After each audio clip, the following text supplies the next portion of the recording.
Start करते हैं class 7th के चैप्टर 8 से, that is wind storms and cyclone. Orissa was hit by a cyclone with wind speed of 200 kilometre per hour on 18 अक्टूबर 1999। यानी हुआ क्या, उड़ीसा के अंदर साइक्लोन आया था बहुत तेज़ी, जिसमें विंड स्पीड कुछ 200 किलोमीटर पर आवर थी और डेट भी दे रखी है किस दिन ऐसा हुआ था। जब साइक्लोन आया था तो उसने क्या किया, इतने घर उसकी वजह से बिल्कुल तबाह हो गए और 7 लाख लोग ऑलमोस्ट होमलेस हो गए थे, उनके पास कोई घर नहीं बचा था। On 29th October the same year a second cyclone with wind speed of 260 kilometre per hour hit Orissa again. उसी साल 29th अक्टूबर को, यानी कुछ दिन बाद ही, साइक्लोन दोबारा आया विंड स्पीड के साथ, जो स्पीड थी 260 किलोमीटर पर आवर। जब दोबारा साइक्लोन आया तो उसकी जो स्पीड थी, विंड स्पीड, वो 260 किलोमीटर पर आवर थी और उसकी वजह से क्या हुआ था, बहुत वाटर वेव्स आई थी 9 मीटर हाई तक। कई लोगों ने अपनी लाइफ खो दी, मतलब obviously they died. Property worth crore of rupees were destroyed, यानी कि बहुत प्रॉपर्टी का नुकसान हुआ था। जो साइक्लोन था उसने एग्रीकल्चर, ट्रांसपोर्ट, कम्युनिकेशन और इलेक्ट्रिक सप्लाई, इस सब को अफेक्ट किया था बहुत ही बुरी तरह से। ठीक है, बट व्हाट आर साइक्लोन्स? अब हमने इतना कुछ तो पढ़ लिया, बट साइक्लोन होते क्या हैं, वो फॉर्म कैसे होते हैं और वो इतने डिस्ट्रक्टिव क्यों होते हैं, इस चैप्टर में हम लोग इसके बारे में पढ़ेंगे।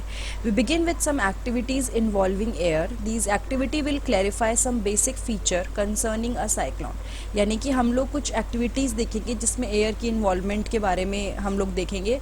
उसके अलावा हमारे जो बेसिक फीचर्स हैं साइक्लोन से रिलेटेड, वो हमारे क्लियर होंगे। Before we begin, remember that the moving air is called the wind. हम स्टार्ट करें उससे पहले ये याद रखना है कि जो मूविंग एयर होती है उसको हम क्या बोलते हैं, विंड बोलते हैं। Now air exerts pressure. Whenever an activity involves heating, be very careful. It is advised that such activities are performed in the presence of an elderly person from your family. ठीक है, जब भी आप कोई activity कर रहे हो जिसमें हीट इन्वॉल्व होती है तो हमेशा ये ध्यान रखना है कि किसी बड़े इंसान के साथ करनी है। और carry out these activities in the presence of your teacher, या फिर अपने टीचर्स के सामने ये एक्टिविटी करनी है। अब एक और चीज़ ऊपर हमने पढ़ी कि जो मूविंग एयर होती है, जब एयर मूव करती है तो हम उसको विंड बोलते हैं। ठीक है, you need to boil water in the following activity. अब आप क्या करोगे, पानी को बॉयल करोगे। Take a tin can with a lid. एक टिन कैन लो जिसके ऊपर एक ढक्कन या लिड टाइप है। Fill it approximately half with water, उसको आधा पानी से भर दो। Heat the can on a candle flame till the water boils. अब आप कैन को तब तक हीट करोगे कैंडल से जब तक वाटर बॉयल होना शुरू ना हो जाए। Let the water boil for a few minutes. उसके बाद क्या करोगे, वाटर को बॉयल करोगे कुछ मिनट के लिए। Blow out the candle. उसके बाद आप क्या करोगे, कैंडल को बुझा दोगे। Immediately put the lid tightly on the can. जब आपने ये बॉइलिंग वगैरह कर दी उसके बाद टाइटली आप लिड को कैन से कवर कर दो, मतलब कैन को लिड से कवर कर दो। Be careful in handling the hot can. जब ये सब कर रहे हो तो जो गर्म कैन है उसको हैंडल करते हुए ध्यान रखना है। Put the can carefully in a shallow metallic vessels और अ वॉश बेसिन। अब आपको क्या करना है, जो कैन है उसको एक कम हल्के से मेटेलिक वेसल में या फिर वॉश बेसिन में डाल दीजिए कुछ टाइम के लिए, या रख दीजिए। उसके बाद आप थोड़ा सा फ्रेश वाटर पोर करोगे कैन के ऊपर। What happens to the shape of can? Can की शेप पे क्या होता है वो देखना है। Can you guess why the shape of the can get distorted? जब आपने उस कैन को, गर्म कैन को रखा और उसके बाद उसके ऊपर पानी डाला तो कैन की शेप बिगड़ गई। तो वो पूछ रहा है कि आप गेस कर सकते हो कि जो कैन की शेप है वो ख़राब क्यों हुई। If you can not get a tin can, take a soft plastic bottle. अगर आपको एक टिन कैन नहीं मिल रहा तो एक सॉफ्ट प्लास्टिक बॉटल लो, उसको आप हॉट वाटर से फिल कर दो। उसके बाद क्या करोगे, empty the bottle and immediately cap it tightly. ठीक है, यानी कि बॉटल को खाली करके उसको एकदम से टाइट कैप उसके ऊपर लगा दीजिए और place the bottle under running water. उसके बाद जो बॉटल है उसको बहते हुए पानी के नीचे रखो। Recall now some of your experiences. When you fly a kite does the wind coming from your back help? यानी कि अब कुछ एक्सपीरियंस लो कि जब आप एक काइट को फ्लाई करने की कोशिश करते हो, उड़ाने की कोशिश करते हो, तो जो विंड पीछे से आती है आपकी बैक से, क्या वो हेल्प करती है? If you are in a boat, is it easier to row if it there is a wind coming from behind you? यानी कि अगर आप एक बोट चला रहे हो और हवा पीछे से आ रही है, तो क्या आप आराम से अपनी बोट चला सकते हो? Do you find it difficult to ride a bicycle against the direction of the wind? यानी कि क्या आपको मुश्किल होती है जब बाईसाइकिल आपके जिस डायरेक्शन में आप जा रहे हो उसके अगेंस्ट अगर हवा चल रही है तो? You know that we have to fill air into the bicycle tube to keep it tight. मतलब हमें जो बाईसाइकिल की ट्यूब होती है उसमें हवा भर के रखनी होती है ताकि वो टाइट रहे। Also you know that a bicycle tube overfilled with air में बर्स्ट। और दूसरी चीज़, अगर बाईसाइकिल ट्यूब में आप ज़्यादा हवा डाल दो, मतलब ज़्यादा हवा भर दो, तो वो फट जाएगी। What is the air doing inside the tube? लेकिन एयर इन ट्यूब के अंदर कर क्या रही है?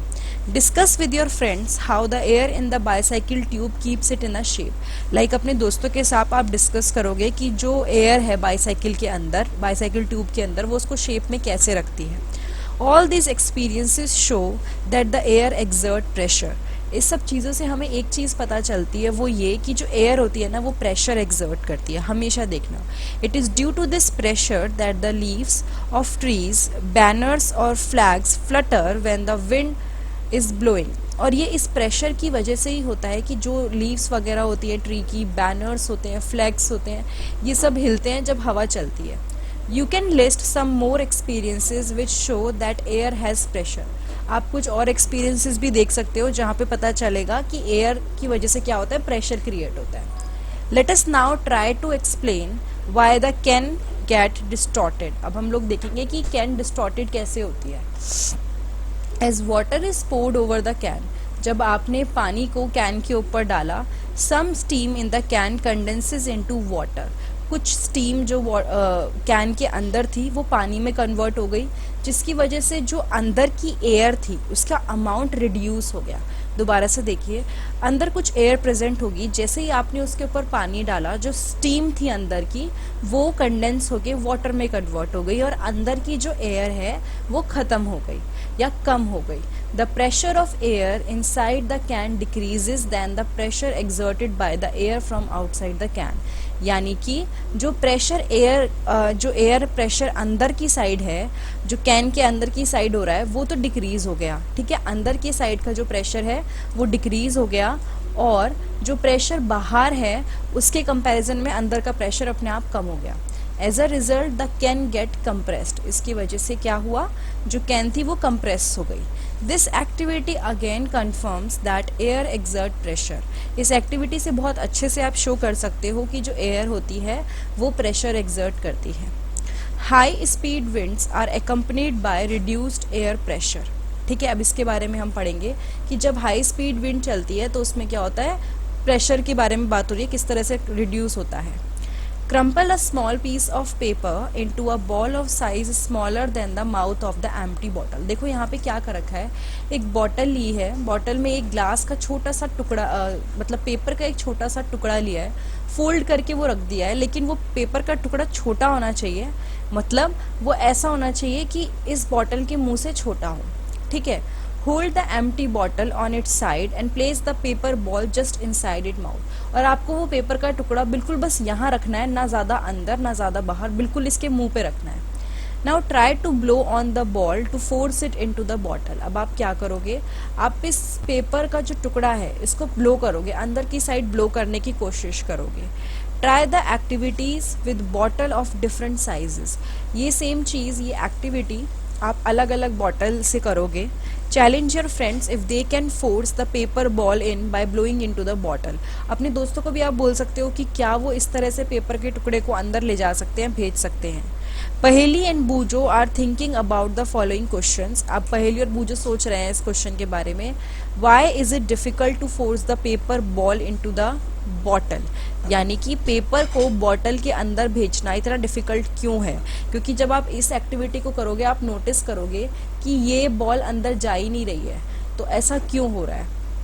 एक और एक्टिविटी दे रखी है, take 2 balloons of approximately equal size, यानी 2 बलून्स लीजिए जो एकदम सेम साइज़ के हों, put a little water into the balloons, थोड़ा थोड़ा पानी दोनों बलून्स में डाल दीजिए. Blow up both the balloons and tie each one to a string. दोनों बलून्स को फुला के आपको क्या करना है, एक स्ट्रिंग से जैसे यहाँ पे बांध दिया है वैसे बांध देना है. Hang the balloons 8 to 10 centimetre apart on a cycle spoke और अ स्टिक. उसके बाद आप क्या करोगे, जो बलून्स हैं उनको 8 से 10 सेंटीमीटर अपार्ट आप मतलब रख दोगे. Blow in the space between the balloon. अब आप क्या करोगे, जो बीच की जगह है वहाँ पे ब्लो करोगे. What did you expect what happens. जब आप ऐसा करोगे आपने एक्सपेक्ट किया होगा कि ये दोनों जो बलून्स हैं ये दूर जाएंगे, लेकिन होता क्या है वो अभी हम पढ़ेंगे. एक और एक्टिविटी दे रखी है जो try different ways of blowing on the balloons to see what happens. आप अलग अलग तरीके से देखोगे कि क्या होता है. Can you blow and lift. Hold a strip of paper 20 centimetre long and 3 centimetre wide. आप क्या करोगे, आपको क्या करना है, एक स्ट्रिप ऑफ पेपर को पकड़ना है जो 20 सेंटीमीटर लॉन्ग होगी और 3 सेंटीमीटर वाइड यानी चौड़ी होगी, अपने थंब के बीच में एंड 4 फिंगर के बीच में, जैसे कि फिगर 8.5 में दिखा रखा है. ठीक है. Now blow over the paper. अब आप क्या करोगे, उस पर फूंक मारोगे. पहली things that the strip will be lifted up. बूझो things that the strip will bend down. जब ये एक्टिविटी वो करते हैं तो पहली को लगता है कि स्ट्रिप ऊपर आएगी और बूझो को लगता है कि स्ट्रिप नीचे जाएगी. What do you think will happen to the paper. आपको क्या लगता है कि क्या होगा पेपर के साथ. Let us try to understand the observation in activities 8.2, 8.3 and 8.4. जो भी एक्टिविटीज़ हमने करी है उसमें जो ऑब्जर्वेशन है उसको समझने की कोशिश करते हैं. Were the observation along the lines you thought. Do you get the feeling that the increased wind speed is accompanied by reduced air pressure. यानी कि आपने क्या फील करा कि अगर विंड स्पीड बढ़ती है तो जो एयर प्रेशर होता है वो रिड्यूस होता है. When we blow into the mouth of the bottle, यानी कि जब आप बॉटल के उस मुंह के ऊपर, जो इस एक्टिविटी में हमने किया था, जब आप ब्लो करते हो यानी फूंक मारते हो तो क्या होता है, जो air near the mouth has higher speed. यानी कि उसके बिल्कुल मुंह के पास जो एयर है ना उसकी स्पीड काफ़ी हाई है. जब स्पीड हाई होती है तो प्रेशर अपने आप डिक्रीज हो जाता है. The air pressure inside the bottle is higher than the near the mouth. और जो एयर प्रेशर है अंदर, ना कि मुंह पे, लाइक यहाँ पे नहीं, जो अंदर की साइड प्रेशर है वो ज़्यादा है. ठीक है. वहाँ पे प्रेशर क्या है, हायर है as compare to the mouth. The air inside the bottle pushes the ball out. इसकी वजह से क्या होता है, ये जो एयर अंदर है ना वो क्या करती है, बॉटल का जो बॉल होती है, मतलब बॉटल के मुंह पे जो बॉल है उसको बाहर फेंक देती है. इन एक्टिविटी 8.3 नहीं भाभी. In activity 8.3, you saw that when you blew between the balloons, they moved towards each other. आपने एक्टिविटी 8.3 में क्या देखा था, जब आपने बलून्स के बीच में फूंक मारी तो क्या हुआ, वो एक दूसरे की तरफ आए. ठीक है. ये कैसे हो सकता है. This could happen if the pressure of air between the balloons were somehow reduced. यानी कि जो प्रेशर है, जो एयर प्रेशर है बलून्स के बीच में वो कम हो जाए. The pressure outside the balloons would then push them towards other. अगर बीच का प्रेशर, लाइक जो बलून्स के बीच का प्रेशर है वो कम हो गया तो क्या होगा, जो बाहर का आउटसाइड का प्रेशर है वो बलून्स को पास ला देगा. The pressure outside the balloons would then push them towards each other. और जो प्रेशर आउटसाइड है बलून के वो उनको साथ में ला देगा. एक्टिविटी 8.4 में आपने देखा कि जब आप ब्लू करते हो पेपर स्ट्रिप पे वो ऊपर आ जाती है. Again this could happen if the blowing over the paper reduce the air pressure above the strip. और ये कब होगा, जब आप पेपर पे ब्लो करोगे और वो क्या करेगा, एयर प्रेशर जो होगा स्ट्रिप का उसके ऊपर का वो रिड्यूस हो जाएगा. Now we see that the increased wind speed is indeed accompanied by a reduced air pressure. यानी जब भी स्पीड बढ़ती है, विंड स्पीड बढ़ती है तो जो एयर प्रेशर होता है वो कम हो जाता है. Can you imagine what would happen if high speed winds blew over the roof of building? यानी कि जब बहुत तेज़ हवा चलती है कहाँ से, रूफ के ऊपर. अगर रूफ वीक होती है, कमज़ोर होती है तो वो अपने आप ही लिफ्ट हो जाती है और उड़ जाती है. If you have any such experience, share it with your friends. अगर ऐसा कोई एक्सपीरियंस है तो अपने दोस्तों के साथ शेयर करो. Let us try to understand how winds are produced, और ये भी हमें समझने की कोशिश करनी है कि विंड प्रोड्यूस कैसे होती है, ठीक है, या फिर ये रेन कैसे लाती है, और मोस्ट इम्पॉर्टेंटली डिस्ट्रक्टिव कैसे हो जाती है, इतना नुकसान कैसे करती है।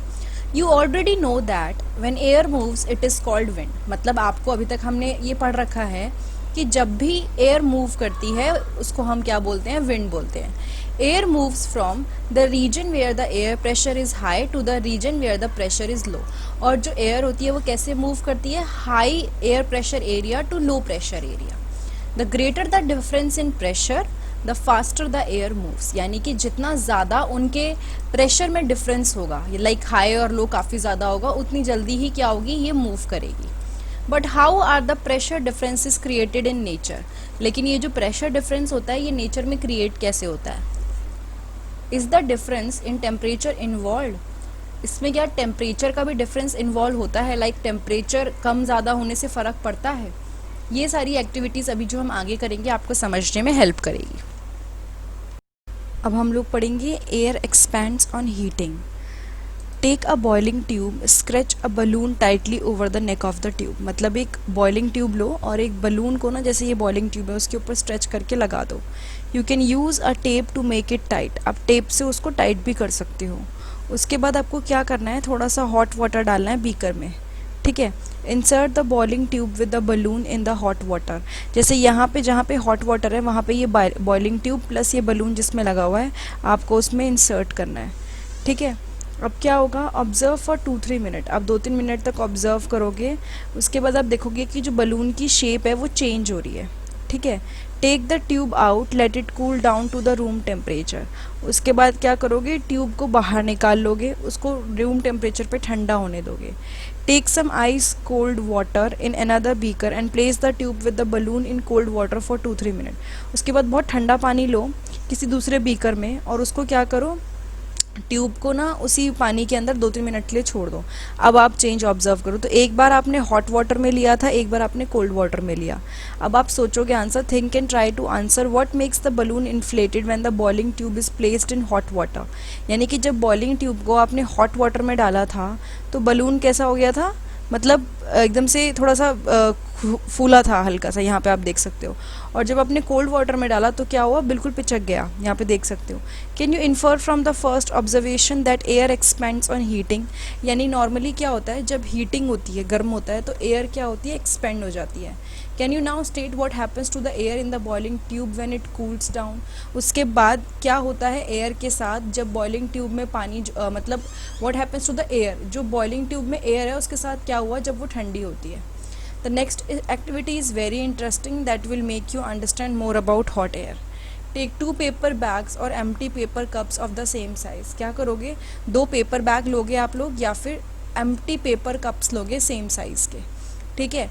Hang the 2 bags in the inverted position on the 2 ends of a metal और वुडन स्टिक, जैसे यहाँ पे बांध टांग रखा है ना वैसे आपको टांगना है, देखिए इस वाले पार्ट में, ठीक है, उल्टा करके टांगना है। Tie a piece of thread in the middle of the stick, और बीच में एकदम ना जो स्टिक के बीच में आप एक क्या करोगे, थ्रेड बांधोगे।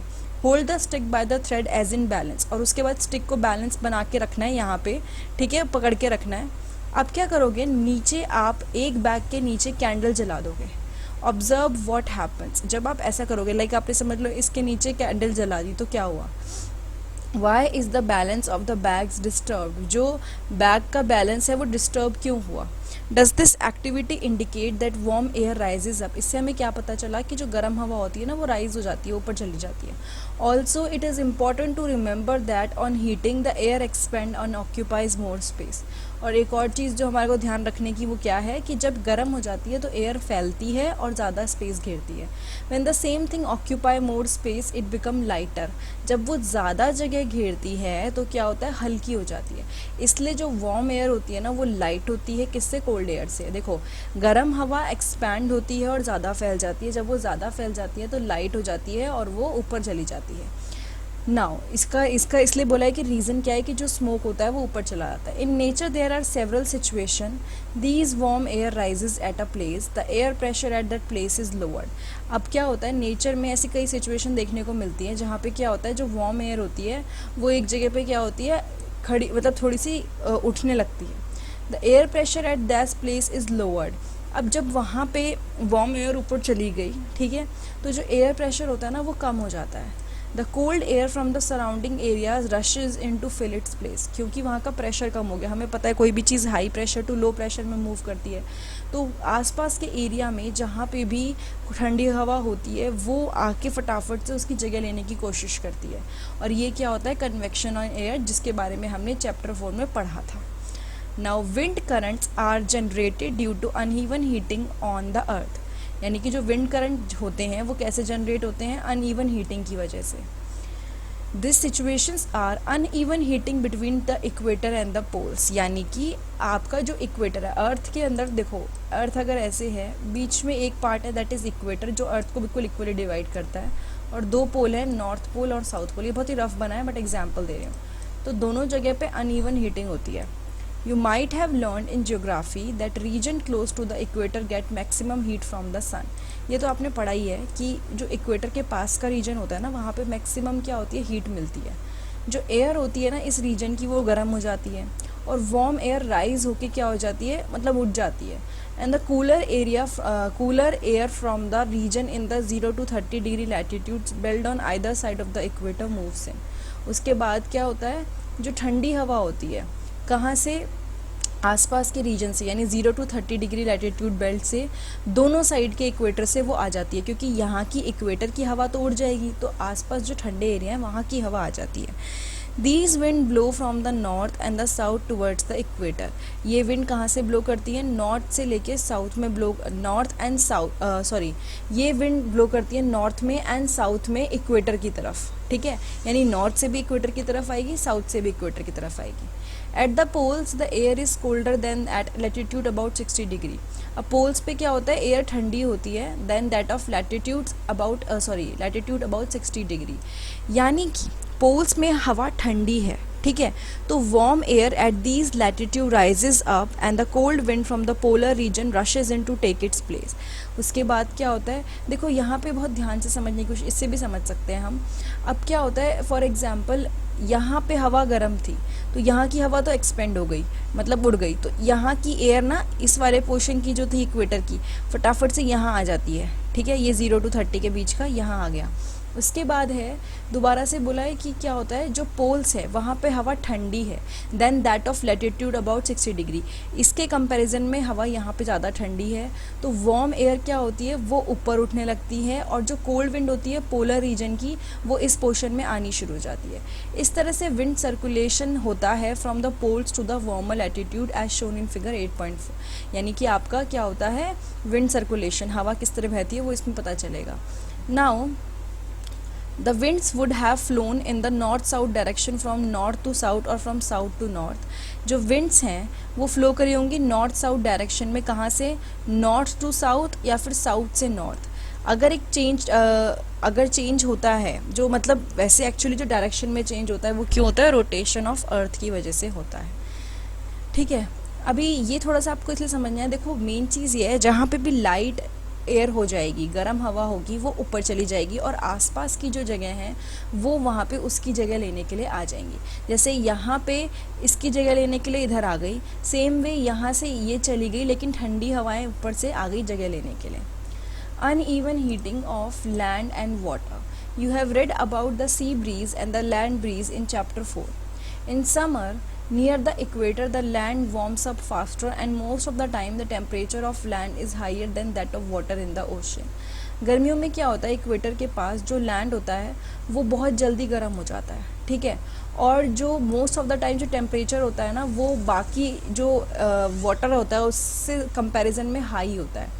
फिर से देखो, समर में इक्वेटर के पास जो लैंड होता है वो बहुत जल्दी गर्म होता है, और मोस्ट ऑफ द टाइम क्या होता है, जो टेम्परेचर होता है लैंड पे वो ज़्यादा होता है एज़ कम्पेयर टू जो वाटर का टेम्परेचर होता है। The air over the lands gate heated and rises. अब होता क्या है, जो हवा लैंड के ऊपर है वो हीट हो जाती है और उठ जाती है। This causes the winds to flow from the ocean towards the land. इसकी वजह से क्या होता है, विंड फ्लो करने लग जाती है, कहाँ पे, ओशियन से लैंड की तरफ। देखो दोबारा सुनो, लैंड की हवा गर्म है तो ऊपर उठ जाएगी, और जो आसपास की ठंडी जगह यानी कि ओशन की जो हवा है, जहाँ ठंडी हवा होती है बेटर, वो उस लैंड पे से जो हवा उड़ी है उसकी जगह लेने के लिए आ जाएगी। इसको हम लोग बोलते हैं monsoon winds. The word monsoon is derive from the Arabic word मौसम विच मीन्स सीज़न। मानसून कहाँ से लिया है? एक अरेबिक वर्ड से लिया है जिसका मतलब है मौसम या फिर जिसका मतलब है season. In winter, the direction of the wind flow get reversed. It flows from the land to the ocean. अब विंटर में क्या होता है, जो डायरेक्शन है विंड की वो उल्टी हो जाती है, यानी लैंड से हवा ओशन की तरफ मूव करती है, क्योंकि लैंड ठंडा होता है विंटर में। समझ आ रही है बात? तो यहाँ पे हमने क्या पढ़ा कि लैंड और जो वाटर होता है उस पर अनइवन हीटिंग होती है। The wind from the oceans carry water and bring rain. जो हवा होती है कहाँ से? ओशियन से, वो क्या करती है? पानी लेके जाती है और बारिश लाती है। ये वाटर साइकिल का पार्ट है। The monsoon winds carry water and it rain. जो मानसून विंड होती है ना, वो अपने साथ वाटर भी लेके आती है और बारिश भी लेके आती है। क्लाउड जो होते हैं वो rain and give us happiness, मतलब बारिश जब आती है तो अच्छा लगता है। Farmer in our country depend mainly on rains for their harvest. यानी कि जो फार्मर्स हमारी कंट्री के हैं वो किस पे डिपेंडेंट हैं? वो बारिश पर डिपेंडेंट है ताकि खेती बाड़ी हो सके ढंग से।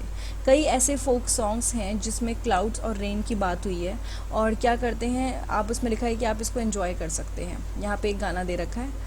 उसके बाद है uneven heating of land specially the Rajasthan desert generate monsoon winds from south west direction in summer. यानी कि जो अनइवन हीटिंग होती है लैंड की, कहाँ पे? राजस्थान डेजर्ट में, उससे मानसून विंड क्रिएट होती है। ठीक है, और ये विंड जो होती है अपने साथ बहुत सारा पानी लेके आती है। उसके बाद uneven heating of land and water in winter generate winds from the north east colder land. These colder winds carry little water hence bring small amount of rain in winter. However, it is not always a happy ending. Rains often create problem. अभी तक तो हमने पढ़ा कि बारिश कैसे हुई, किस तरह से हुई, लेकिन रेन की वजह से कई परेशानियाँ भी होती हैं। Can you list some of the problems? क्या आप कुछ प्रॉब्लम्स बता सकते हैं? You can discuss the causes and solution of the problems with your teacher and parents. जो भी रेन की वजह से प्रॉब्लम होती है आप उसको भी डिस्कस कर सकते हो। नेचर में itself there are certain situation that can sometime create disaster and pose threats to human, animal and plant life. Nature में क्या होता है, ऐसी कई सिचुएशन होती हैं जब डिज़ास्टर जैसी सिचुएशन क्रिएट हो जाती है ह्यूमन और एनिमल और प्लांट लाइफ के लिए। हम दो तरह की सिचुएशन पढ़ेंगे, थंडरस्टॉर्म्स एंड साइक्लोन्स। ठीक है, नाउ ये हमारा पार्ट 1 था जिसमें हम लोगों ने कैसे हवा क्रिएट होती है, विंड क्रिएट होती है, फ्लो करती है एक जगह से दूसरी जगह। तो ये 7th साइंस का चैप्टर 8 का पार्ट 1 था, विंड, स्टॉर्म्स एंड साइक्लोन। अगर ये वीडियो आपको अच्छी लगी है तो प्लीज़ लाइक, कमेंट और सब्सक्राइब करना मत भूलिएगा। पार्ट 2 के लिए आप नीचे डिस्क्रिप्शन बॉक्स में चेक कर सकते हैं। उसके अलावा 7th क्लास के और चैप्टर्स देखने के लिए और सब्जेक्ट के चैप्टर्स देखने के लिए आप डिस्क्रिप्शन बॉक्स में चेक कर सकते हैं, वरना डायरेक्टली मेरे चैनल पे जाके आप प्लेलिस्ट में जाइए, वहाँ पे क्लास और सब्जेक्ट के अकॉर्डिंग आपको प्लेलिस्ट अरेंज हुई भी मिलेगी। Thank you so much.